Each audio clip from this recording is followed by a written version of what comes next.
Hello everyone, আমরা কিছু জানবো কিছু শিখবো। আজকে এই নিয়েই ক্লাস স্টার্ট করব। কি শিখবো কি জানবো সেটা তো আমরা বলবোই। কি শিখবো না, matter in our surrounding class 9, যার অলরেডি আমরা কিন্তু ক্লাস করে নিয়েছি।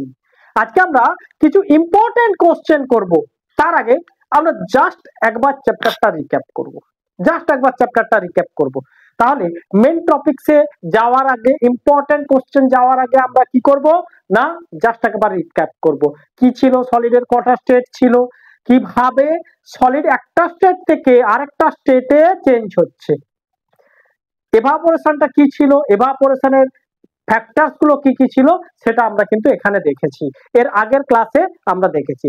যারা এখনো পর্যন্ত ম্যাটার ইন আওয়ার সারাউন্ডিংস এখনো পর্যন্ত তোমরা ভিডিও দেখোনি, তারা তোমরা ডেসক্রিপশন বক্সে আমি লিংক দেওয়া থাকবে, সেখান থেকে তোমরা কিন্তু দেখতে পারবে। আর এখানে আমরা এই যে কোশ্চেন, এখানে আমি মাত্র 5টা কোশ্চেন লিখে রেখেছি। এই কোশ্চেন গুলো ডিসকাস করব এবং এর আরো কোশ্চেন সেটাও কিন্তু ডেসক্রিপশন বক্সে কিন্তু থাকবে, সেখান থেকে তোমরা কিন্তু পড়ে নিতে পারবে তোমাদের এক্সাম ওরিয়েন্টেড এর জন্য। তাহলে দেখো, আজকে আমরা মেন টপিক স্টার্ট করব কি না, ম্যাটার ইন আওয়ার সারাউন্ডিংস। চলো আমরা আজকে তাহলে স্টার্ট করি। তাহলে যারা অলরেডি পড়ে ফেলেছো, যারা এখনো পড়োনি বা যারা এখনো ভিডিও দেখোনি, তারা তোমরা এই ইম্পর্টেন্ট টপিকসটাকে দেখার আগে কনসেপ্টটা আগে ক্লিয়ার করবে, আগে টেক্সটটা বুঝে নেবে যে কিভাবে আমরা কোশ্চেন অ্যান্সার গুলো লিখবো বা কিভাবে আমরা রেডি করব, সেটা কিন্তু আগে তোমাদেরকে দেখে নিতে হবে। তাহলে আজকে আমরা মেন টপিকস কি না, ম্যাটার ইন আওয়ার সারাউন্ডিংস। এখানে দেখো কোশ্চেন নাম্বার 1। দেখো আবারও তোমাদেরকে বলছি, যারা এখনো পর্যন্ত ভিডিও দেখোনি তারা কিন্তু এই ভিডিওটা দেখার আগে এর আগের যে প্রিভিয়াস ভিডিওগুলো আছে সেগুলো একবার দেখে নেবে। আরেকটা কি, এখানে 5টা কোশ্চেন লেখা আছে, এখানে বাদবাকি রিমেনিং কোশ্চেন গুলো ডেসক্রিপশন বক্সের লিংকে দেওয়া থাকবে, সেখান থেকে তোমরা কিন্তু দেখতে পারবে। দেখো কি কোশ্চেন আছে, আমরা কোশ্চেন আছে 1 নম্বর কোশ্চেন আছে, কিছু ইম্পর্টেন্ট কোশ্চেন আমরা দেখব। কি না, give reasons for the following observation. The smell of the steamed food reaches you several meters away, but to get the smell from the cold food, you have to go close. আমরা বাড়িতে ভালো রান্না যদি হয়েছে, অনেক দূর থেকে এই গন্ধ পাই কি না, মা আজকে ভালো রান্না করেছে, কিন্তু এটা কিভাবে হয়, কোশ্চেনটা ছিল এটাই, সেটা নিয়েই আমরা ডিসকাস করব। ফার্স্ট কোশ্চেন, কিছু ভালো রান্না করলে কিন্তু যখন জিনিসটা ঠান্ডা হয়ে যায় তখন কিন্তু আমাদেরকে খুব কাছাকাছি যেতে হয় গন্ধটা শোকার জন্য, বা কিরকম স্মেল হয়েছে সেটা কিন্তু খুব কাছাকাছি না গেলে আমরা কিন্তু স্মেলটা পাই না। কিন্তু যখন রান্না হয় তখন কি হয় না, অনেকটা দূর থেকেও কিন্তু আমরা কি করতে পারি না, স্মেলটা পাই। তাহলে এই কোশ্চেনের অ্যান্সারটা কি, দেখো যারা সিবিএসসি ক্লাস 9-এ পড়ছো তাদের জন্য এটা একটা থিঙ্কিং টাইপের কোশ্চেন। তাহলে দেখো এটা আমরা ডিসকাস করব। তাহলে দেখো, যখন একটা জিনিস রান্না হচ্ছে, যখন আমি হিট করছি, তাহলে হিট যখন করছি তার ডিফিউশন রেটটাও কিন্তু কি হচ্ছে না, ইনক্রিজ করছে। ডিফিউশন রেট হোয়েন ইনক্রিজ করছে তাহলে কি হচ্ছে, এয়ারের সঙ্গে ডিফিউজ ইজিলি ভাবে হয়ে যাচ্ছে। এয়ারের সঙ্গে ডিফিউজ যখন ইজিলি ভাবে হচ্ছে তখন কি হবে না, এয়ারের সঙ্গে স্প্রেড করবে খুব তাড়াতাড়ি। তো এয়ারের সঙ্গে একটা জিনিস মিশে যদি যায় তখন কি হবে না, খুব তাড়াতাড়ি স্প্রেড করবে। এই জন্য সানডের দিনে মা ভালো করে রান্না করছে, তুমি স্টাডি রুম থেকে গন্ধ পাচ্ছ কি না, আজকে মা ভালো কিছু রান্না করছে, আজকে পড়ে উঠে কি করবো না, ভালো করে খাওয়া দাওয়া করবো। তাহলে এই কোশ্চেনের অ্যান্সার আমরা কি পেলাম না, ডিফিউশন, যখনই আমরা রেটটা টেম্পারেচারটা ইনক্রিজ করব তখন কি হবে না, ডিফিউশন রেটটা কিন্তু ইনক্রিজ করবে। ডিফিউশন রেট যখন ইনক্রিজ হবে তখন কি হবে না, স্মেলটা অনেক দূর পর্যন্ত কিন্তু যেতে পারবে। বা স্কুলে কোনোদিনও বন্ধু টিফিন নিয়ে গেছে ভালো, হয়তো বক্সটা ওপেন করতে হয়নি, হয়তো গরম নিয়ে গেছে, তখন দেখবে তুমি হয়তো পাশ থেকে বসে হয়তো কিন্তু স্মেলটা পাবে। কোশ্চেন নাম্বার 2, এরপরে কি আছে, how does the water kept in the earthen pot become cool during summer, এটাকে আমরা মটকা বলি। গরমকালে খুব বাজারে বিক্রি হয়। এই যে মটকা, এটা মাটির কলসি, অনেকের বাড়িতেই এখনো কিন্তু আছে, বা অনেকেই ফ্রিজের জল অ্যাভয়েড করার জন্য কিন্তু মটকা ইউজ করে। কিন্তু এই প্রসেসটা কিভাবে হয়, এই প্রসেসটা কিভাবে জলটা ঠান্ডা হয় সেটা কিন্তু আমরা দেখব। তাহলে দেখো, how does the water kept in an earthen pot become cool during summer, তাহলে এটা কিভাবে হয় সেটা আমরা দেখবো। দেখো, এখন কোশ্চেন হচ্ছে কি, আর্থেন পট তোমরা যদি দেখে থাকো, এখন তো আর্থেন পটে গরমকালে দেখবে বিক্রি করতে আসে, বা বাজারে বিক্রি হয়, বা এখন যে কোনো টাইমেই পাওয়া যায়। তো সেক্ষেত্রে দেখো, আর্থেন পট যখন জল রাখা হয়, কিছুটা জল চুইয়ে বাইরে চলে আসে, অ্যাবজর্ব করে বাইরে চলে আসে। তাহলে এই নয় যে জলটা ফ্লো করছে, মানে যেহেতু ওটা মাটি দিয়ে তৈরি, মানে কিছুটা ভিজে ভিজে ভাব হয়ে যায়। এবার জলটা যেহেতু বাইরে চলে আসছে, তখন কি হবে না, এভাপোরেশন, এভাপোরেশনের জন্য কি হবে না, এভাপোরেশন করবে। এভাপোরেশনের জন্য কি দরকার না, হিট দরকার। এই হিটটা কোথা থেকে নেবে না, এই যে আর্থেন পট আর কি আছে না ওয়াটার এবং তার সারাউন্ডিংস থেকে কিন্তু হিটটা নেবে। তারপরে কি হচ্ছে, একটা জায়গা থেকে যদি আমি হিট নিয়ে নেয়, তখন কি হবে না, ওই জায়গাটা কিন্তু কি হবে না, ঠান্ডা ফিল করবে, বা ঠান্ডা নর্মাল ওয়াটারের থেকে কিন্তু এটা ঠান্ডা অনেক হবে।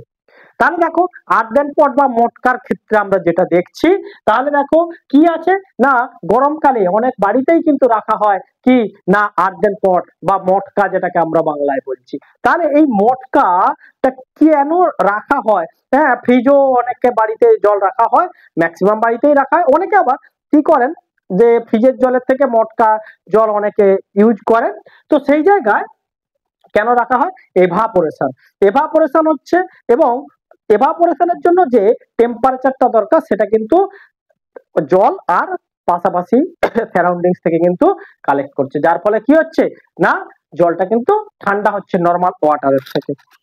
এরপরে question, why does our plant feel cold when we put some petrol on it, petrol, sanitiser, এই জাতীয় বেঞ্জিন, এই জাতীয় জিনিস যখন আমাদের হাতে আমরা ঢালবো, বা ভুলবশত যদি কখনো পড়ে যায়, তাহলে তখন কি হবে, তখন কিভাবে আমরা বুঝতে পারি যে এটা পেট্রোল বা বেঞ্জিন, কি হয় না, আমরা কিভাবে বুঝতে পারি না, এটা খুব ঠান্ডা ফিল হয়। কিন্তু এই ঠান্ডা ফিল হওয়ার কারণটা কি, অ্যাকচুয়াল রিজনটা কি, অ্যাকচুয়াল রিজনটা কি, দেখো, এগুলো খুব তাড়াতাড়ি এভাপোরেট হয়। কি, পেট্রোল বা স্যানিটাইজার, যখন করোনার টাইম ছিল, তখন আমরা প্রত্যেকেই কিন্তু কি করেছিলাম, স্যানিটাইজার ইউজ করতাম, এখনো করি, কিন্তু এখন অপেক্ষাকৃত অনেকটা কমে গেছে। কিন্তু তখন কি হতো, এটা ম্যান্ডেটরি করতেই হতো। তো যখন আমরা হাতে দিতাম, তখন কিন্তু আমরা ঠান্ডা ফিল করতাম। কিন্তু এটা কেন হচ্ছে, এটা খুব তাড়াতাড়ি কি করছে না, এভাপোরেশন করছে। যখনই এভাপোরেশন করছে, এভাপোরেশনের জন্য কি দরকার বলো তোমরা, হিট দরকার। তো এই হিটটা কোথা থেকে নেবে, আমার বডি থেকে নেবে, বডি এবং সারাউন্ডিংস থেকে কিন্তু নেবে। তাহলে কি হচ্ছে, বডি থেকে যখন হিট নিচ্ছে, তখন কি হবে না, আমরা কিন্তু ঠান্ডা ফিল করব, আমরা কিন্তু কি করব না, কুলিং এফেক্ট হবে তখন আমাদের কাছে। তো এই জন্যই কিন্তু আমরা এটা কি করছে না, why does our plant feel cold when we put some petrol on it. পরের question number 4, what type of the cloth should we wear in summer, কি আছে না, এটা হচ্ছে অবভিয়াসলি আমরা জানি গরমকালে আমরা কটন ক্লোথস পরি, গরমকালে কটন ক্লোথ, সুতির জিনিস। কারণ এটা কি করে না, হিটটাকে কিন্তু কি করে না, আমাদের এক হচ্ছে কি, গরমকালে যদি আমাদের সোয়েট হয়, সোয়েটটার ফলে কি হয় না, আমাদের এভাপোরেশনের ফলে কুলিং এফেক্ট হয়, ঠান্ডা ফিল করি, এবং হিটের ফলে কি হয় না, আমাদের যে আমরা কটন ক্লোথসে কি হবে না, হিটটাকে কিন্তু বেশি কি করতে দেবে না, আমাদের গায়ে লাগতে দেবে না। কিন্তু সিনথেটিক যদি হয়, সিনথেটিক কি করবে, অ্যাবজর্পশনটা বেশি করে নেবে, যার ফলে আমাদেরকে বেশি গরম লাগবে। ব্ল্যাক জিনিস আমরা পরবো না গরমকালে, কেন না, ব্ল্যাক জিনিস কি করবে, খুব তাড়াতাড়ি হিটটাকে অ্যাবজর্ব করে নেয়, খুব তাড়াতাড়ি। তার ফলে কি হয় না, আমাদেরকে ঠান্ডা লাগার থেকে গরম বেশি লাগবে। তাহলে আমরা দেখো, what type of the cloth should we wear in summer, পরের কোশ্চেনটা বলার আগে যারা তোমরা অলরেডি ক্লাস আমার দেখে নিয়েছো, যারা দেখোনি তারা তোমরা একবার দেখে নেবে। যারা অলরেডি দেখে নিয়েছো, আমি একটা এক্সাম্পল দিয়েছিলাম যে সকালবেলায় মা যখন ঘর পরিষ্কার করে তারপরে কি করে, জল দিয়ে যখন পরিষ্কার করে তারপরে কি করে, পাখা চালিয়ে দেয়। কেন? কোশ্চেনটা ছিল এটাই যে why is it that on the increasing the wind speed of the rate of evaporation increase, rate of evaporation কেন উইন্ড স্পিডের সঙ্গে সঙ্গে ইনক্রিজ করে যায়? রেট অফ এভাপোরেশন, কারণ আমরা একটা জিনিস দেখেছিলাম কি, আমার এভাপোরেশনের ফ্যাক্টরস হিসেবে কি ছিল না, উইন্ড স্পিড ছিল বা উইন্ড ছিল। স্পিড অফ দা উইন্ড ছিল কি, যত ইনক্রিজ করবে এভাপোরেশন তত ইনক্রিজ করবে, স্পিড অফ দা উইন্ড যত ডিক্রিজ করবে এভাপোরেশন তত ডিক্রিজ করবে। তাহলে আমরা এখান থেকে কি বলতে পারবো না, why is it on the increasing the wind speed speed the rate of the evaporation increase, rate of the evaporation increase করবে। সেক্ষেত্রে আমরা এখান থেকে কি বলতে পারবো, এভাপোরেশন তারপরে কি হচ্ছে, এয়ারটা ব্লো তাড়াতাড়ি করবে, ব্লোন করবে খুব তাড়াতাড়ি।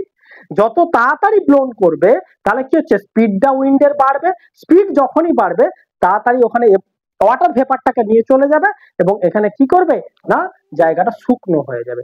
এই জন্য অনেকের মধ্যেই আছো, অনেকেই আছো যারা ভিডিও দেখছো, তারা কিন্তু হয়তো বলবে না, যে হয়তো বলতে পারবে না, অনেকেই আছে গরম চা খেতে পারো না, প্লেটে ঢেলে নিয়ে খেতে হয়। এটা হাসাহাসির কিছু নেই, লজ্জার কিছু নেই, অনেকেই আছে।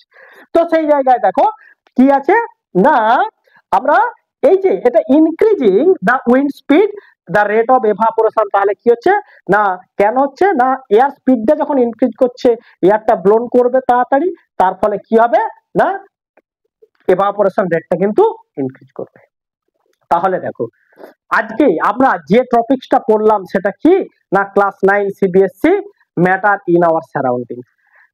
এটা আমরা জাস্ট 5টা কোশ্চেন আমরা কিন্তু ইম্পর্টেন্ট কোশ্চেন করলাম। এর পরে এর রিমেনিং যে কোশ্চেন গুলো আছে সেটা তোমরা কিন্তু ডেসক্রিপশন বক্সে কিন্তু লিংক দেওয়া থাকবে, ওখান থেকে তোমরা কিন্তু পড়তে পারবে, ওখান থেকে তোমরা ডাউনলোড করে নিয়ে পড়তে পারবে। সামনে এক্সাম, সেই কথা মাথায় রেখে কিন্তু মোস্ট ইম্পর্টেন্ট কোশ্চেন গুলো কিন্তু আমি আজকে ভিডিওতে রিপ্রেজেন্ট করলাম। এরপরে যারা এখনো পর্যন্ত, যারা আজকেই প্রথম হয়তো ভিডিওটা দেখছো, তাদেরকে একটা কথাই বলবো, তোমরা কি করবে, আগের ভিডিওগুলো ম্যাটার ইন আওয়ার সারাউন্ডিংস এর দুটো পার্ট আছে, তো দুটো পার্ট তোমরা কিন্তু একবার দেখে নেবে, তাহলে কিন্তু এই কোশ্চেনটা তোমাদের কাছে কিন্তু কি হবে, খুবই ইজি হবে। টপিকসটা আগে বুঝে নিতে হবে, তাহলে কি হবে না, তোমাদের কাছে যে কোনো জিনিসই কিন্তু কি হবে না, খুবই ইজি হবে।